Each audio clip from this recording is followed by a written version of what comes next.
신한청년당에서 파리 강화회의로 보내는 사절단을 선발할 때 김규식은 영어를 잘하여 여운형의 추천으로 수석 대표로 임명되었다.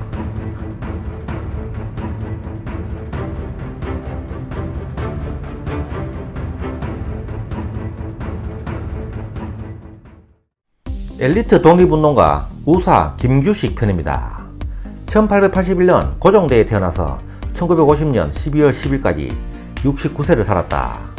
김규식은 부산 동래에서 동래 부사 종사관 김지성의 삼형제 중 셋째로 태어났다. 본가는 청풍이다.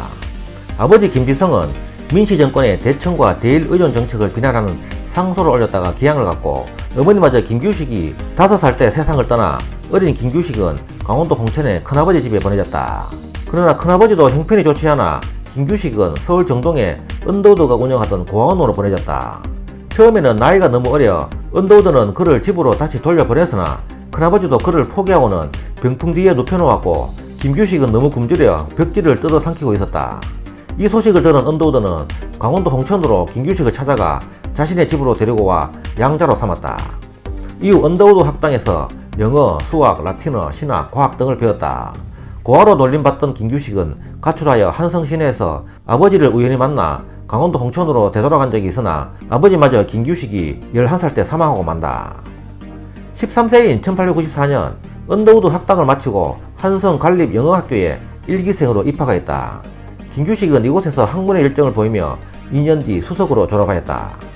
15세인 1896년 서재필이 귀국 후 독립신문사를 설립하자 그를 찾아가 면담한 후 입사하여 기자생활을 하였다.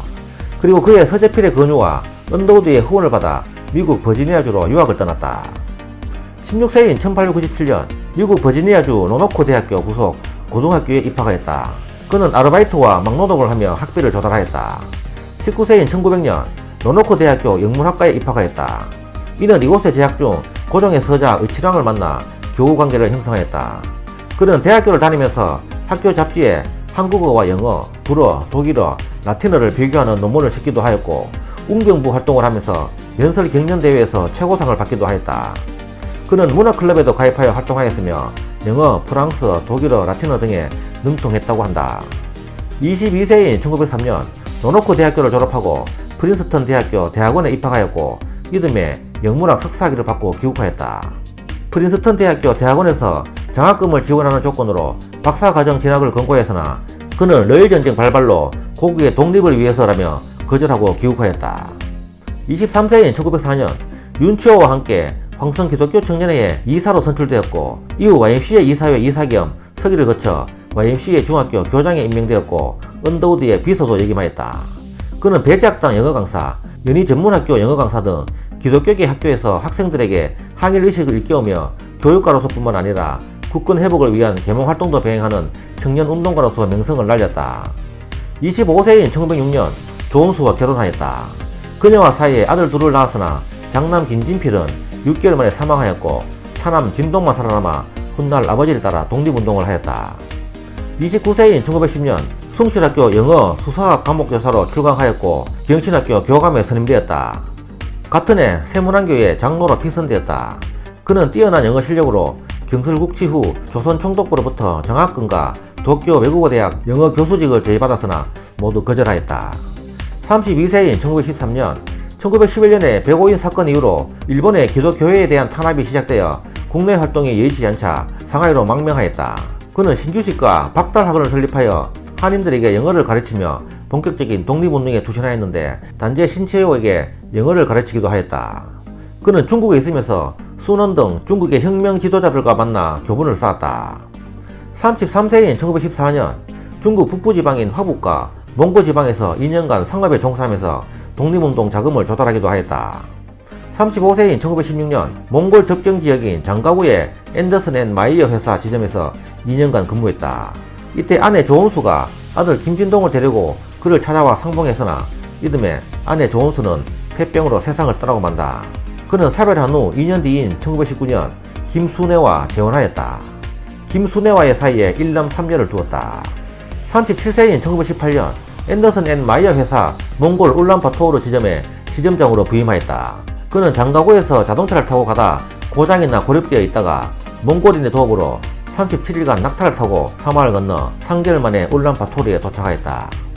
그해 8월 상해에서 신한청년당이 창립되자 여운형과 함께 참여하였고, 그해 11월 신한청년당에서 파리 강화회의로 보내는 사절단을 선발할 때 김규식은 영어를 잘하여 여운형의 추천으로 수석 대표로 임명되었다. 38세인 1919년 김규식 일행이 프랑스 강화회의에 참여하려 하였으나 프랑스 외무성으로부터 참여를 거절당하였다. 정부 자격이어야만 회의에 참여할 수 있다는 프랑스 외무성의 응답을 듣고 정부 수립의 필요성을 상하이에 알렸고, 이는 28 독립선언과 3.1 만세운동을 일으키는 도화선이 되었다. 그는 파리에 있으면서 대한민국 임시정부 외교대표부인 임정 파리위원부 사무실을 개설하였다. 그는 파리에서 상하이 임시정부 외무총장에 선임되었는데, 이때 장택상 등 유학 중인 청년들이 자발적으로 파리 위원부로 찾아와 그의 일을 도왔다. 그해 8월 어느 국가도 한국 독립청원에 호응해주지 않자 실망한 김규식은 미국으로 건너가 구미위원회 위원장에 임명되었다. 그는 미국에 있으면서 군 자금을 모금하여 상해로 보내고 이승만과 함께 독립공채표를 작성하여 기금을 마련하기도 하였다. 그는 미국에서 체류 중 뇌종양 제거 수술을 받았는데 이후 수술 부작용으로 간질병이 나타나 고통을 받기도 하였다. 40세인 1921년 상하이로 돌아와 대한민국 임시정부 항무총장 등에 선임되었고, 이후 임시정부의 정무활동과 교육사업에도 힘을 쏟았다. 그는 상하이로 돌아오는 길에 호주를 들러 호주 수상 윌리엄 휴거를 만나 한국 독립을 후원해줄 것을 요청하였다. 41세인 1922년 김규식은 여운형, 박헌영 등과 함께 모스크바에서 개최된 극동인민대표회의에 참석하였다. 그는 레닌을 만나 일본의 침략이 중국 대륙으로 확대될 것이라고 주장하였다.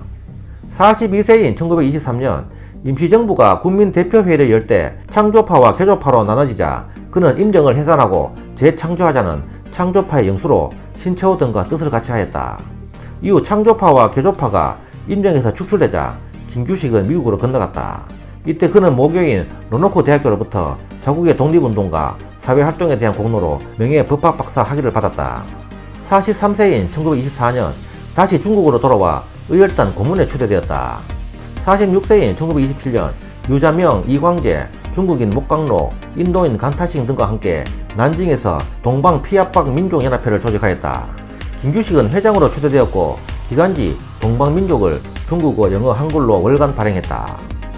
49세인 1930년 다시 대한민국 임시정부에 입각하여 임시정부 국무위원 겸 항무장에 선임되었다. 51세인 1932년 한국대일전선 통일동맹, 민중대동맹, 한국강복동지회 등의 단체를 조직하였다. 52세인 1933년 임정 외무부장에 선출된 후 미국 LA로 건너가 한국 독립에 관한 연설로 청중을 매료시켰다. 54세인 1935년 민족혁명당 결성을 주도하고 민족혁명당 주석에 올랐다. 그는 같은 해 사천성의 국립사천대학교 영문학 교수로 임명되어 7년간 근무하였다. 61세인 1942년 임정 선전부장에 선출되었다. 63세인 1944년 김규식은 대한민국 임시정부 부주석에 선출되었다. 이때 주석은 한국독립당의 백번 김구였다.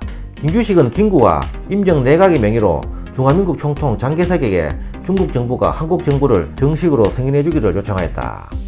64세인 1945년 해방이 되자 11월 김구, 장준하 등과 함께 김포공항을 통하여 입국하였다. 12월 28일 모스크바 상상회의에서 한반도 신탁통치가 결정되자 김규식은 김구, 김은봉 등과 함께 신탁통치 반대국민 총동원위원회 구성을 결의하면서 신탁통치를 반대하였다. 그는 해방 이후 이승만, 김구와 함께 우익 3거두로 불렸다. 65세인 1946년 3월 미소공동위원회가 열리자 김규식은 기존의 반탁론을 수정하여 미소공동위원회에 협조하여 가도정부부터 수립하고 신탁통치 논의는 나중에 하자는 입장에 섰다. 이는 반탁 세력으로부터 찬탁이라는 오해를 받아 김규식은 극우 세력들로부터 암살 위협에 시달려야 했다.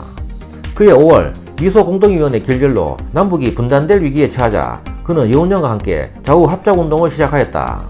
김규식은 중도 우익 성향으로 38선 이남에 좌우 연립정부를 세우려던 미국의 의도와도 맞아 한때 미국은 강력하게 반탁을 주장하던 니스만 대신 김규식을 지원하기도 했다.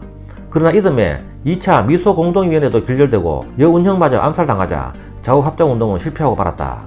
67세인 1948년 2월 김규식은 김구와 함께 남한 단독선거 강행을 저지하고 남북한 동시 총선거를 위한 남북협상을 제안하였다. 그해 4월 김규식은 김구와 함께 북한으로 넘어가 남북협상에 참여했다. 그러나 남북협상은 아무런 성과도 거두지 못하고 돌아왔고 민족 진영으로부터 소련에게 이용당했다며 혹평을 받았다. 이후 대한민국 정부 수립 과정에서 이들 통일정부 수립 노선을 택하였던 인사들이 배제되는 결과를 가져왔다. 김규식은 남조선 선거에는 불참하지만 선거에 반대는 하지 않으며 앞으로 아무런 정치활동을 하지 않겠다고 하였다. 김규식은 그해 7월 김구와 함께 통일독립 촉진회를 결성하였다. 이후 김규식은 특별한 정치활동을 하지 않았다. 69세인 1950년 5월 제2대 국회의원 선거에 출마를 추천받았으나 건강 문제로 출마하지 않았다. 그해 6월 25일 한국전쟁이 터지자 서울에 있다가 인민군에 의해 납북되었다. 인민군이 유엔군 공세에 압록강까지 밀리자 김규식은 미국까지 끌려와 12월 10일 지병이 악화되어 사망하였다. 향년 69세였다. 그의 두 번째 부인 김순애는 일제강점기에 독립운동단체, 사회단체, 대한적십자사 등에서 활동하면서 남편을 도와 독립운동을 하였다. 1950년 한국전쟁 중 남편이 피랍되면서 전계에 은퇴한 후 교육사업에 투신하다가 1976년 87세 일기로 세상을 떠났다. 김규식은 이승만의 정적이자 납북자인 까닭에 이승만 정부와 이후에 군사정권에서도 외면받아 오다가 1989년에야 대한민국 정부로부터 건국훈장 대한민국장이 주서되었다. 김규식의 묘는 북한 평양의 애국 열사릉에 있다. 지금까지 우사 김규식 편이었습니다. 감사합니다.